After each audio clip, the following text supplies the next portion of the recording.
The Selfish Path to Romance. Download Chapter 1 for free at drkenner.com and at amazon.com.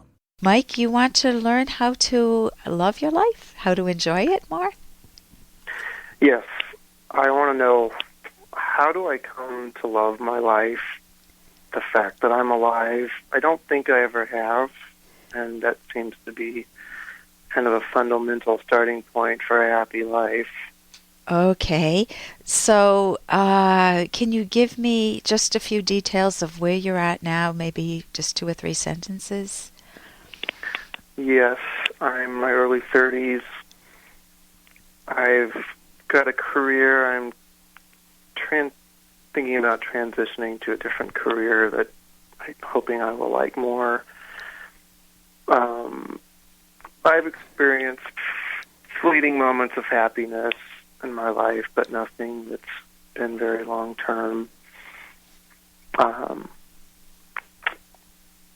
Okay. I've been pretty riddled with anxiety and... What's at the core of the anxiety? A lot of it is the fear of others, pleasing them, what they might think of me if they discovered who I really was, what I really thought.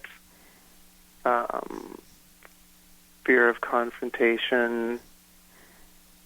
Okay. So what is it that you're thinking, or who are you that you're afraid to expose to people?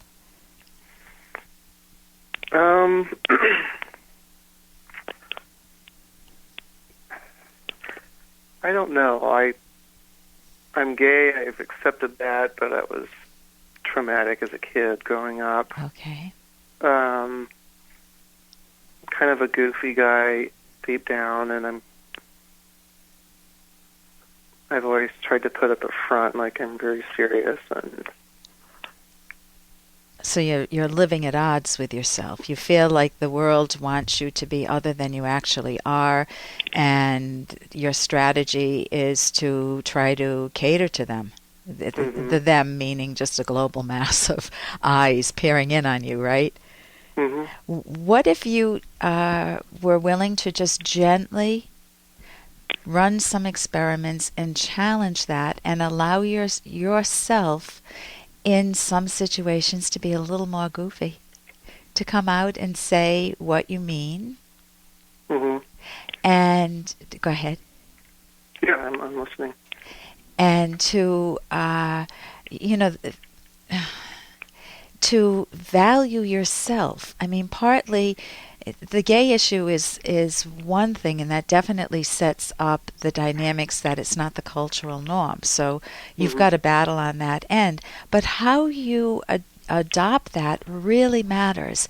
And if you feel at ease with yourself, comfortable with yourself, and you're not questioning it, assuming there's nothing to question, assuming that you are peacefully at ease with the same-sex partner rather than a heterosexual partner, then that's, if you're at ease, nobody can hurt you. I mean, they can say mean things, but it would be like someone saying to me, Ellen, you're a shrink. Shrinks are all jerks. They're all idiots. They don't know what the heck they're talking about. And I know who I am. And so I hear their comment and think, oh, how unfortunate that they hold that view. Maybe they've had some bad experiences. That's not who I am. They're not seeing me. Yeah, I think I am pretty much at ease with that aspect of my life. Okay, so where is the fear of others and the need to please them coming in?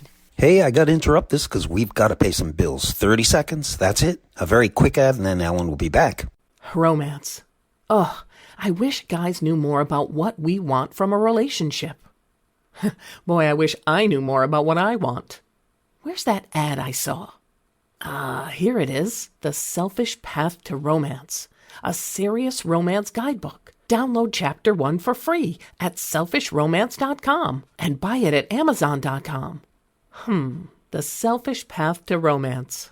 That is interesting. Okay, so where is the fear of others and the need to please them coming in?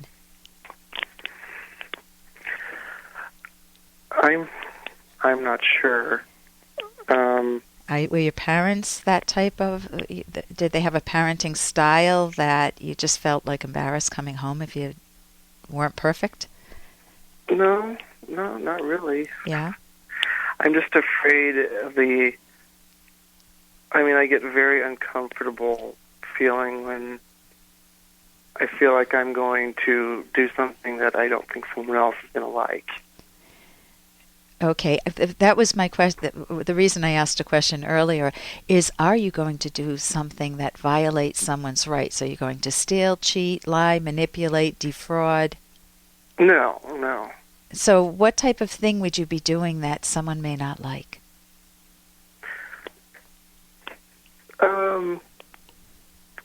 Disagree with them politically. Okay, that's... Go ahead. I work in a religious environment, and I'm an atheist, so I feel like I can never be that. Okay, so I can never be myself. I have to put up fronts for everybody. Okay, so you feel like a fish out of water. Partly it's knowing what your atheism is based on. Of course, some people connect atheism with paganism and all, communism and everything bad, Satan and the rest.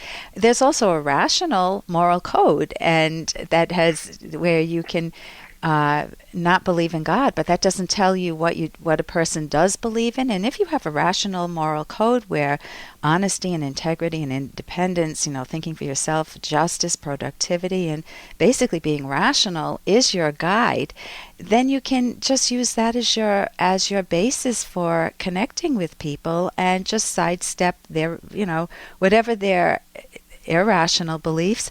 They're free to have them. They just can't impose them on you, and you don't have to fake that you have those views. Yeah.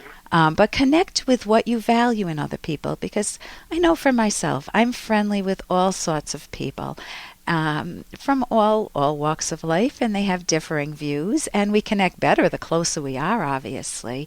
But that doesn't mean that I would ditch a person who is, say, has a different religion or a religion at all. That I'm not going to ditch them. I'm going to enjoy what I enjoy with them, and we can have good conversations, or we can choose not to base the relationship on heavy political talk. The more you know how to defend yourself politically, meaning the more you ground your thoughts in reality, the better for you. What I would recommend is my book with Ed Locke, The Selfish Path to Romance. It's at selfishromance.com, and we have a whole section on making yourself lovable and communication skills that would help you own your own life much more and not feel like you're at odds with the world. Listen, thank you so much for your call, Mike. And here's a little more from Dr. Kenner. Is this for me? This is lovely. Well, I'm glad you like it, because I picked it all up myself. I don't know if I can accept this. Why not? Because you spent far too much. All right, well, then I'll take a couple of things back. Wait, not that one. What? Daphne, would you please just take the damn basket? Well, what are you getting so cross about? Well, what? You can give me a gift, but I'm not allowed to give you one back? Oh, so that's the only reason you gave me this? Well, yeah, that's the way it works. And that gift giving, I have said, is tricky business, and it certainly is, because we all have different interpretations. I often feel very good when I give someone a gift. Many times if someone gives me a gift, I feel sometimes inadequate. Why didn't I give them a gift? Or, we question ourselves. Is it a good enough gift? Did they really like it, or are they just saying it? We don't anticipate that people will tell the truth, because sometimes we don't tell the truth, and that comes back to bite us in the butt. So what is the best approach with gifts is just valuing yourself, knowing when it's appropriate to get a gift. If someone's giving you a gift and you think they're trying to buy you off, it's okay to say, I can see how much effort you put into this and I'm feeling uncomfortable with it. It's fine to say something like that. The dynamics of gift giving bring up the dynamics of a relationship in general. And the more you can keep things honest, respectful, fun, loving, the better. For more Dr. Kenner podcast, go to drkenner.com and please listen to this ad. Here's an excerpt from The Selfish Path to Romance by Drs. Kenner and Locke. The experience of shared sexual pleasure is important because it greatly strengthens the bond between partners, as long as there's a bond to strengthen. Sex can reinforce romantic love, but it cannot create closeness from thin air. It is the expression of love, not its cause. Sex cannot create self-esteem that is lacking in one or both partners. As a celebration, sex expresses self-value, but it cannot fill the void of non-self-value. Lack of sex or unsatisfying sex often undermines a romantic relationship by weakening the existing bond between partners. Sexual dissatisfaction can undermine feelings of closeness and intimacy and send the relationship on a downward spiral that spreads far beyond sex, especially when one or both partners' frustration and anger leads to progressively less sexual satisfaction for both. Download Chapter 1 for free at drkenner.com and at amazon.com.